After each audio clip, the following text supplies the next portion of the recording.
এই ইন্ডিকেটর দিয়ে পেন্সিল কাটলে পরে পেন্সিল কখনো ভাঙে না। আর শার্পনার হলো ওই নতুন অবস্থায় দুই একবার কাটা যাবে, তারপরেই শার্পনার পুরনো হয়ে যায়, তারপরে পেন্সিল কাটতে গেলে ভেঙে যাবে। আর কখনোই পেন্সিল তোমরা চুপকা করবে না, সুচালু করবে না, এরকম। পেন্সিলের মাথাটা একটু হালকা মোটা থাকবে, এরকম। আর পেন্সিলে যখন কাজ করবা, ড্রয়িং করবা, তখন পেন্সিলটা একবার কাজ করার পরে হাতের মধ্যে ঘুরবে, হাতের মধ্যে ঘোরায় নিয়ে আবার কাজ করবা, তাতে সবসময় পেন্সিলের মাথাটা শার্প থাকবে, এরকম। এটা নিয়ম। আর এই আমি শার্পনার দেখাচ্ছি। এই শার্পনারটা ওই যে মরিচা পড়ে গেছে, এটা নতুন অবস্থায় দুই একবার কাটা যাবে, তারপরে এটা পুরানো হয়ে গেলে পরে আর কাটা যাবে না। এই পেন্সিলগুলো ভেঙে যাবে, এই পেন্সিলগুলো সফট, যেহেতু এটা 4B বা 6B, এই পেন্সিলগুলো সফট হওয়ার কারণে ভেঙে যায়। এই তো তারপরেও আমি এই যে দৃশ্যটা করলাম, এখন এই দৃশ্যটাকে আমি আগেরটার মতো আমি 5টা বানাতে পারি। আগেরটার মতো কিভাবে 5টা বানাতে পারি? আমি এখানে ঘর দিয়ে, কলা গাছ টাছ দিয়ে, এরকম দিয়ে আমি এখানে এটা ইউজ করলাম এই মাটিতে, এরকম। অথবা আমি এখানে ইউজ করলাম যে নদী পার হওয়ার জন্যে কয়েকজন লোক বসে আছে, যারা মাঠে কাজ করে, তারা বসে আছে কয়েকজন লোক এই মাটিতে। এই মাটিতে কয়েকজন লোক বসে আছে, যারা কিনা যারা কিনা এই মাটিতে বসে আছে, যারা কিনা মাঠে কাজ করে, এবং তাদের মাথায় থাকতে পারে, পুটলি থাকতে পারে, ঝাঁকা থাকতে পারে। তারা এখানে কয়েকজন লোক বসে আছে, এই নদী পার হবে, নৌকা থাকবে এখানে, সেই নৌকায় পার হবে। এই মাঠের মধ্যে আমরা সেটা ইউজ করতে পারি। তাহলে ছবি আর একটা হয়ে গেল, দুটো হলো না? দুটো হয়ে গেল। আমি এই ছবিতেই যদি আমি এখানে বড় তাল গাছ, দুইটা তাল গাছ রাখি, বড় বড়, ছবি আর একটা হয়ে গেল, এরকম। তা আমার মনে হয় না যে এরকম ভাবে চেঞ্জ করে করে করা যেতে পারে। এখন যদি আমি এখানে এই ফাঁকা জায়গাতেই যদি এইখানে গোসল করছে, প্লাস যে মহিলারা কাজ টাজ করছে, প্লাস এখানে কুকুর আছে, ছাগল টাগল আছে, ছবি আর একটা হয়ে গেল। বাচ্চারা, হ্যাঁ, স্নান করছে, বাচ্চারা কাজ গোসল করছে, এরকম করছে, ছবি আর একটা হয়ে গেল। তো এখন এইগুলো সবই ল্যান্ডস্কেপ বলে ইংরেজিতে, ল্যান্ডস্কেপ। এবং এই ছবিগুলো সাধারণত ওই নদী কেন্দ্রিক বা ঘর গাছ গ্রাম গ্রাম কেন্দ্রিক, এই জাতীয় ছবিগুলো। এখানে শহরের এটা নাই। হ্যাঁ, এখন একটা কথা আসতে পারে যে স্যার আমি এর সাথে শহরের কিছু আংশিক মিলাবো, তাহলে কিভাবে হবে? আমার এই দূরে দেখানো লাগবে কারেন্টের খাম্বা, দূরে কারেন্টের খাম্বা দিলে পরে এটা শহরের দৃশ্যের মধ্যে কিছু পড়ে যাবে। এই জন্যে গ্রামের দৃশ্যটাকে নিয়ে আমি যখন ছবি তুলছি, তখন দূরের রাস্তার খাম্বাগুলি উঠে আসছে, কারেন্টের খাম্বাগুলি উঠে আসছে, এবং আসবেই। দেখা গ্রামের ছবি তুললেও এখন কারেন্টের খাম্বা চলে আসে। তো এই জন্যই কারেন্টের খাম্বাগুলো দেওয়া যেতে পারে। আর খাম্বার তারের উপরে পাখি বসে আছে, দেখানো যেতে পারে। তাহলে ছবি চেঞ্জ হয়ে যাচ্ছে, এরকম।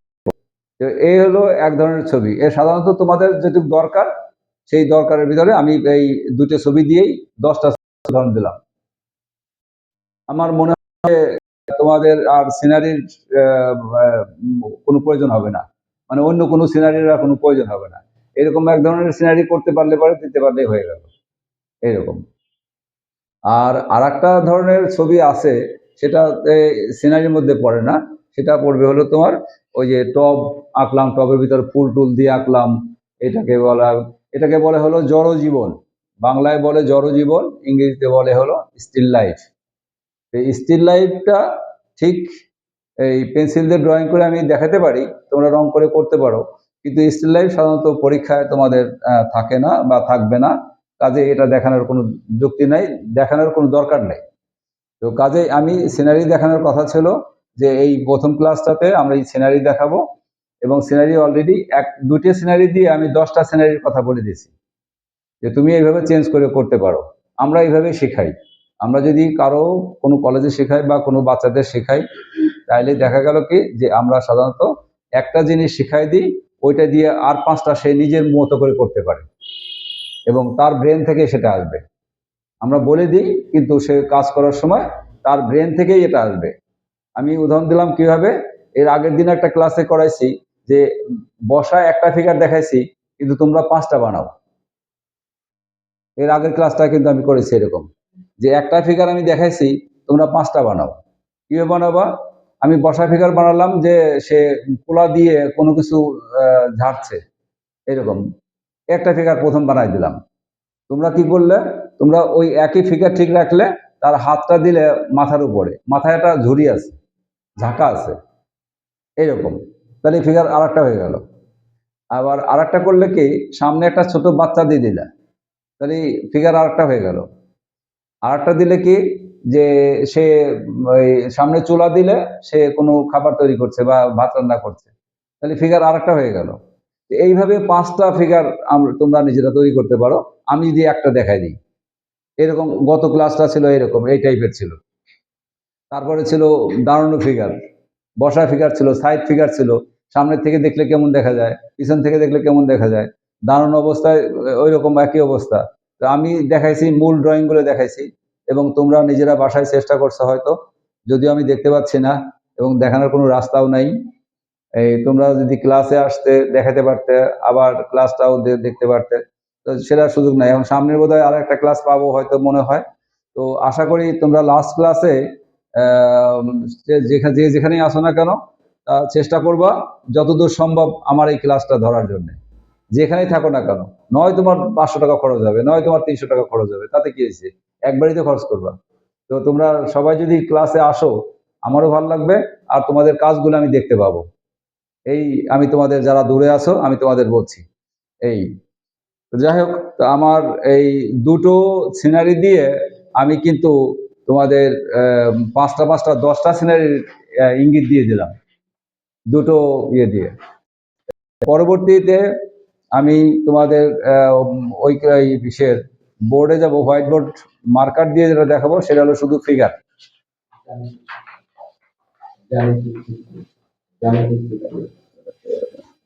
কতদিন বলেছিলেন জ্যামিতিক? হ্যাঁ, জ্যামিতিক চিত্রটা দেখাবো, জ্যামিতিক চিত্রটা দেখাবো। যদিও এখান থেকে ম্যাডাম বলে দিচ্ছে যে শুধু আপনি স্যার এই ফুল ফিগার এগুলো দেখায়েন। ফুল ফিগার তো আমি করে ফেলছিলাম, গত ক্লাসে করে ফেলছিলাম। তারপর দেখাবো, যে ফুল ফিগারটা দেখাবো। এই ফুল ফিগার দেখানোর পরে তারপরে তোমাদের একটু জ্যামিতিক ডিজাইন, যেটা জ্যামিতিক ডিজাইন বা ন্যাচারাল ডিজাইন বা ডিজাইনের উপরে তোমাদের একটু কথা বলবো এবং ডিজাইনটা দেখাবো। এর পরবর্তী যে ক্লাসটা আমি যাব, বোর্ডে যাব, সেই বোর্ডের উপর দেখাবো। আর এখানে দেখালে পরে দেখা গেল যে আমি তো রাবার ইউজ করছি না, রাবার দিয়ে মুছে এটা ভালো হবে না। এটা আমি ফ্রি হ্যান্ডে করলাম এবং তোমরা এটা দেখে নিলে। এই এর পরবর্তী ক্লাসটায় আমি ওই ফিগার এর আগে দেখাইছিলাম, ফিগার আবারও ফুল ফিগার, বসা ফিগার, গাছের নিচে ফিগার, বিভিন্ন ফিগার টিগার দেখাবো। এরপরে একটা ডিজাইন দেখাই ক্লাসটা শেষ করব। তো তোমাদের আহ্বান জানাবো, পরবর্তী ক্লাসে তোমরা যতটা সম্ভব ক্লাসে আসার চেষ্টা করবে। Thank you very much.